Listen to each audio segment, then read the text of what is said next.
후회를 하고 계시거나 아니면 그때로 돌아간다면 영화 촬영했었을 때 그 시점으로 돌아간다면 사자가 성적 수치심을 느꼈다라고 문제 제기를 하면 이 형사처벌 받을 수도 있다. 무죄가 나와도 복구가 힘든 거예요. 탐정의 기준, 웅탐정. 그리고 혹시 지금 진짜 형사를 오랫동안 하셨던 분이 일단 우리 백혜정 원장님이신데 네. 강력계 쪽이나 이런 쪽에 대해서 연기하시면서 혹시 궁금했던 점이나 그런 점이 혹시 있으세요? 경찰 예전에 뭐 연극할 때도 경찰 역을 많이 하고 또 그러다 보니까 이제 배우들도 사실은 그 직업에 대해서 관심을 가지고 탐구를 해야 되거든요. 네. 탐정이 어떤 사건을 찾아가듯이 배우도 어떤 인물의 직업에 대해서 분석을 해야 됩니다. 탐구를 해야 됩니다. 예. 그래서 밤에 그 취객분들 많잖아요. 많죠. 예. 근데 그런 거를 일부러 가서 그때 이 형사분들 어떻게 대처를 대응을 하느냐 뭐 그런 걸 보기도 하고 또 그걸 보다가 실제로 동료가 거기에 술 취해서 그 동료가 잡혀오는 경우도 보고.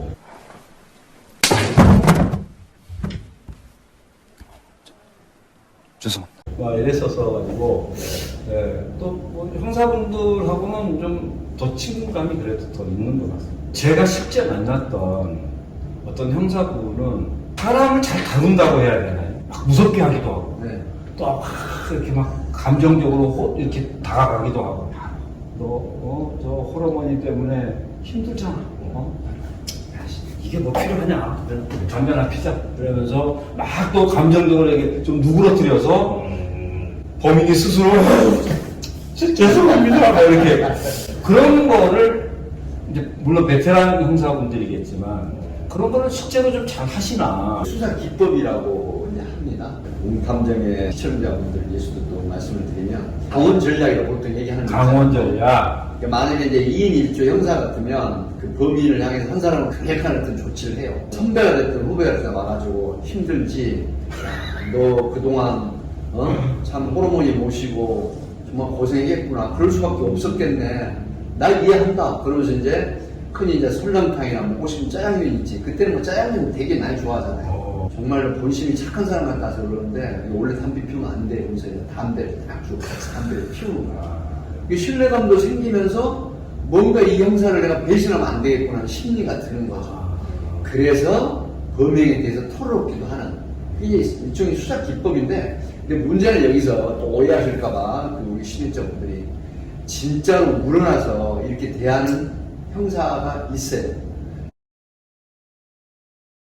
근데 그런 경우는 어떻게 되냐면 나중에 구속이 돼도 원망하는 게 아니라 이제 편지를 써요. 그런데 출소를 하면 저도 그런 경우가 있었거든요. 찾아와요. 맞는 직장에다가 취업도 시켜주고 취업 시켜주잖아요. 재범률이 굉장히 떨어져요. 나를 속여서 취업을 시켜준 형사의 얼굴이 생각나는 거죠. 또 하나 뭐가 있냐면 형사를 뭔가 도와줘야 되겠다는 생각에 자기가 몸담았던 그 범죄 정보를 또 첩보를 주는 거죠. 시너지 역할을 할 수 있는 거예요. 저는 좀 전에 말씀하실 때, 그거구나. 강온 수사기법이 나쁜 형사, 착한 형사. 그렇죠. 이걸로 해서 그렇게 약간 네. 심리를 움직일 수 그렇죠. 있는.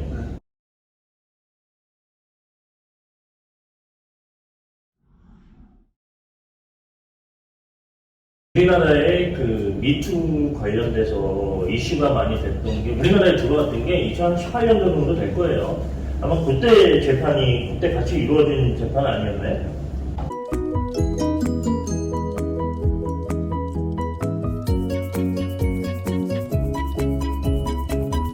어차피 대법원 판례는 잘잘못을 따지는 재판이 아니라 어차피 항소심이 법리적으로 잘 된 건지에 대한 판단만 하는 게 거의 그렇죠. 대법원이기 때문에 대법원은 거의 항소심에 따라가는 경우도 대부분 많죠. 그래서 그런 부분인데 원장님 잘 아시겠지만 어떻습니까? 뭐 지금 조덕재 씨 경우야 대법원 판례까지 다 끝난 상황이지만 실제로 그런 일들이 좀 많죠. 조덕재님의 그 사건 저도 이제 방송을 했고 이렇게 관심 있게 이제 봤었고 전체적인 상황을 보면은 드라마든 영화든 촬영을 할 때는 자의적으로 내가 하는 게 아니라 감독의 지시에 의해서 연기를 하는 거잖아요. 그렇죠. 그죠? 또 촬영 현장에는 카메라뿐만이 아니라 스텝이라든가 뭐 감독, 조감독 이런 스텝들이 이제 있지 네, 않습니까? 작게는 뭐 수십 명, 그렇죠. 많게는 뭐 100명. 뭐 심지어 뭐 카메라맨뿐만이 아니라 이그 조명도 있고, 조명 음향, 예. 뭐 다양한. 그래서 이제 그런 가운데 이루어지는 이제 인위적인 행동을 이제 실감나게 해야 되는데 사실 처음에 좀 굉장히 좀 의아해했어요. 네. 그럼에도 불구하고 1심에서 무죄를 받은 거잖아요. 네. 근데 항소심 결국 대법원에서 그냥 유죄 취지로 이제 판시가 된 건데 저는 이제 이 사건을 보면서 그런 생각을 했어요. 우리가 이제 유력 정치인이었던 안희정 네. 지사 그분이 1심에서 무죄를 받았다가 항소심에서 성인지 감수성. 성인지 감수성이라는 게 어떤 거냐면 성적인 피해를 당했는데 수관계 그런 관계에서 다음날 바로 수사기관에 신고를 하지 않고 담배 신고만 하거나 미용실을 가거나 라면을 끓여서 갖다 준다라든가 과연 피해를 당하고도 그런 일을 할 수 있느냐 이렇게 의아해하는데 그럼에도 불구하고 성적 수치심을 느꼈다고 하면은 밖으로 표출을 못하는 그런 피해가 있었을 거다 이렇게 이제 미루어 짐작을 하거든요. 자유심증주의라는 게 뭐냐면 법관의 양심에 의거해서 이 사안은 유죄다 무죄다 하는 법관의 자의적인 자유심증주의예요. 일관되게 진술을 피해를 호소를 했는지 진술을 했는지는 모르겠지만 어쨌든 그 부분을 항소심에서는 판사가 받아들인 것 같고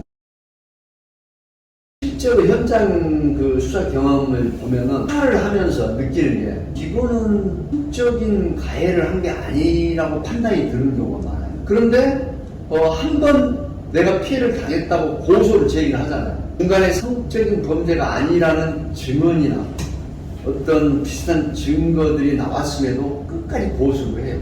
결론적으로 뭐냐면 무혐의를 받는 경우가 흔치 않아요.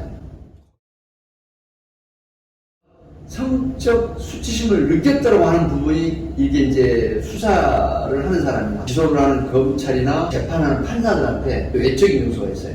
왜 이 여성이 성적인 피해를 당하지 않았는데 피해를 당했다고 성적 관련한 범죄라고 신고를 했겠느냐. 성범죄가 없다고 인정이 되면 이걸 무죄 취지로 판시를 하거나 아니면 무혐의를 검찰이나 경찰 수사기관에 해야 되잖아요. 근데 외적인 요소가 이제 뭐가 발동을 하냐면 여성단체라든가 성범죄 관련한 NGO 단체에서 강력한 항의나 이제 시위가 일어납니다. 그러면 수사기관이나 검찰이나 법원의 판사분들도 굉장히 의심을 많이 하게 돼요. 성적인 범죄를 저지른 사람 강력하게 단호하게 처벌해야 돼요. 반대로 성적인 범죄나 가해를 하지 않았음에도 불구하고 외적인 요소에 의해서 내가 유죄 취지로 이게 낙인시킨다고 하는 부분은 또 그래서는 안 되잖아요. 이런 게 현실적으로 존재한다. 우리 남자들이잖아요. 남자들이 지하철을 타거나 이 만원 지하철이나 만원 버스를 타게 되면 사실 요즘에는 저도 그런 사건들이 너무 많았기 때문에 이게 손을 어디다 둬야 될지 모르겠어요. 손을 진짜 이렇게 뭐 안에 이렇게 하고 있어야 되나 이럴 정도까지 사실 신경을 써야 되는데 너무 좀 남자들만 너무 이렇게 대상이 되어 있는 거 아닌가. 나는 의도가 있던 없던 간에 네. 너는 나를 동료하려고 어깨를 툭 쳤는지 모르지만 나는 되게 성적 모멸감을 느꼈다라고 하면 그게 성추행이 되나 보더라고요. 남성이 만약에 여성이 다가와서 여성이 와서 포옹을 했다? 근데 이걸 신고를 해? 야 정말 남자 찌질이네 이렇게 얘기할 수가 있거든요. 포옹을 했다. 여성이 원하지 않는 상태에서 의사에 관해서 포옹을 했다? 그러면 만약 여성이 신고를 하잖아. 이건 100% 강제추행죄로 처벌을 받을 수 있어요. 근데 너무 지극히 주관적이라는 게 문제인 것 같아요. 그 사람이 어떻게 느낄지는 아무도 모르잖아요. 이제는 안 되는 거예요. 악수를 해야 돼요. 그렇긴 한데 네. 이게 불쾌한데 왜 그게 다 성으로 연결이 될까요? 사실은 미투 때문에 긍정적인 게 훨씬 커요. 일상적인 행동들이 지금은 이제 하지 말아야 될 것들로 굉장히 이제 많이 인식이 돼버렸거든요. 아까 우리 웅탐정의 장재웅 대표가 이제 말씀하셨듯이 지하철을 타면 굉장히 많은 분들을 혼잡을 했거든요. 엄청나요. 젊은 여성분들이 굉장히 많이 나요.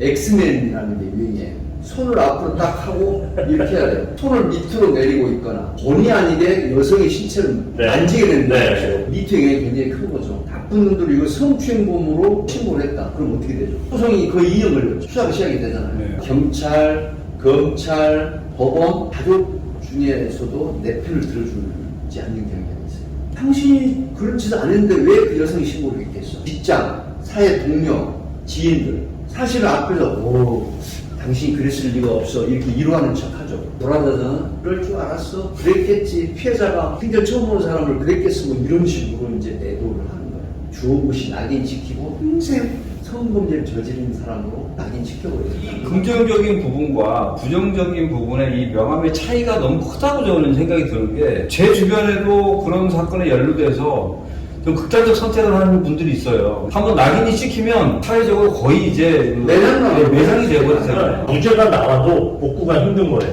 그러면 조금 전에 우리 원장님이 말씀해 주신 엑스맨, 엑스맨 말고 또 이런 미투 사건에 연루되지 않도록 좀 조심해야 되는 겁니다. 남자분들 특히 조심했으면 좋겠는 거 혹시 여성 직원들이 포함되는 회식을 하지 말자. 여성들이 있는 동아리라든가 모임에서 같이 술을 먹거나 노래방에 혹여라도 가서 같이 노래방을 이용하는 문화를 갖지 말아라. 지금은 잘못하면은 이 성적인 가해자로 또 그걸 악용을 해서 내가 성적 피해를 당했다고 또 소를 제기도 한단 말이죠. 항상 CCTV가 있는 쪽으로만 다니시면 돼요. 항상 내 손의 위치가 보이도록 하시면 증거 영상으로 쓸 수 있다. 경험에 의해서 터득한 방법입니다. 조덕재님이 카메라 속에 찍힌 영상이 있잖아요. 네.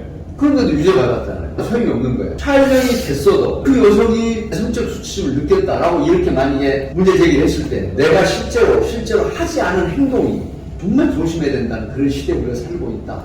이런 말씀을 드리는 거예요. 저는 만약에 한 가지를 좀 덧붙인다 그러면은 저는 보통 주변 분들한테 얘기하는 게 내 목소리가 녹음된 녹음은 불법이 아니기 때문에 여자랑 단둘이 있거나 어떤 연애를 할 때도 마찬가지고 이렇게 만난 지 얼마 안 된 여자가 갑자기 접근을 한다거나 이럴 때는 분명히 무슨 녹음기가 따로 있으면 더 좋지만 휴대폰 녹음이라도 꼭 하시기를 권유하는 편입니다. 왜냐면 그런 걸로 탐정한테 이런 억울한 얘기하는 부분들도 있거든요.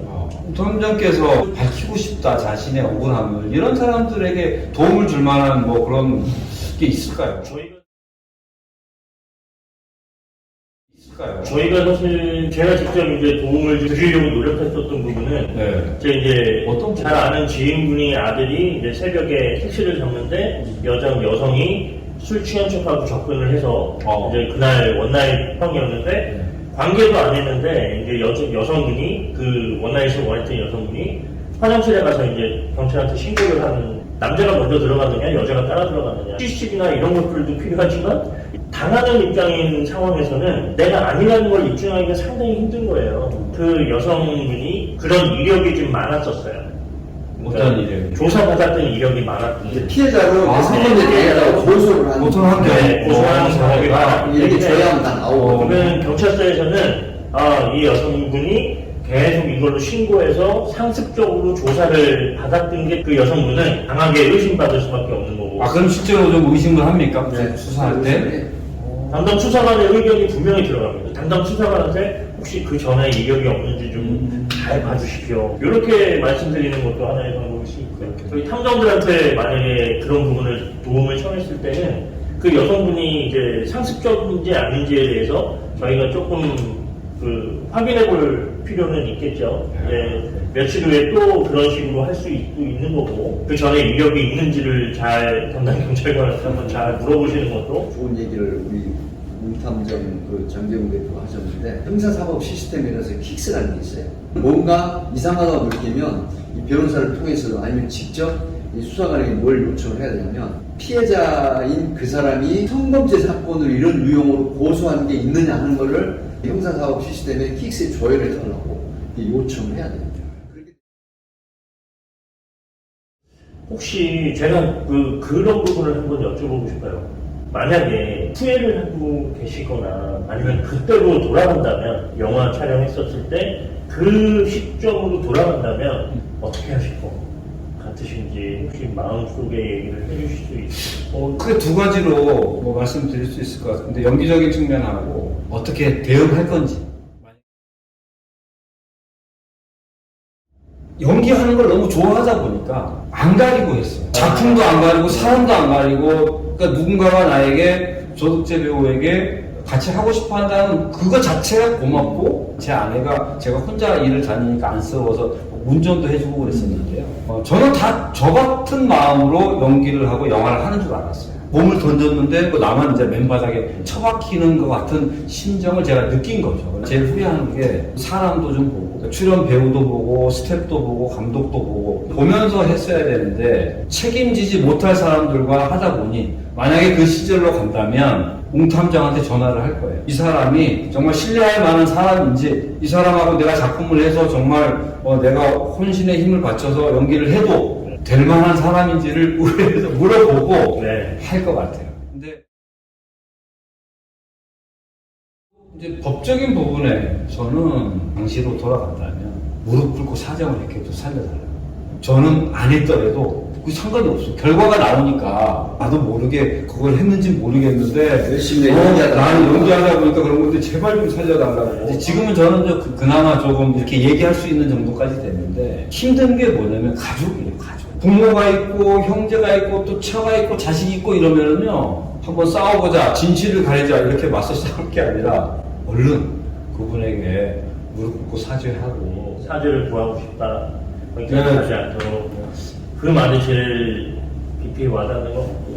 결국에는 이제 제일 좋아하시는 일도 하셔야 되잖아요. 계획하고 계신 게 혹시 있으시면 탐정 계획을 하나 이제 탐정이에요. 배우 조덕재가 네. 탐정 조덕재로서 또 조덕재 탐정을 앞으로 그 교육도 받으시고 이 웃을 일이 아니라 실제로 탐정 대표도 하실 수 있어요. 너무 재판을 오래 해서 연기를 그동안 좀 못했어요. 제가 더 나이가 많아지기 전에 다시 이제 연기계로 복귀해서 네.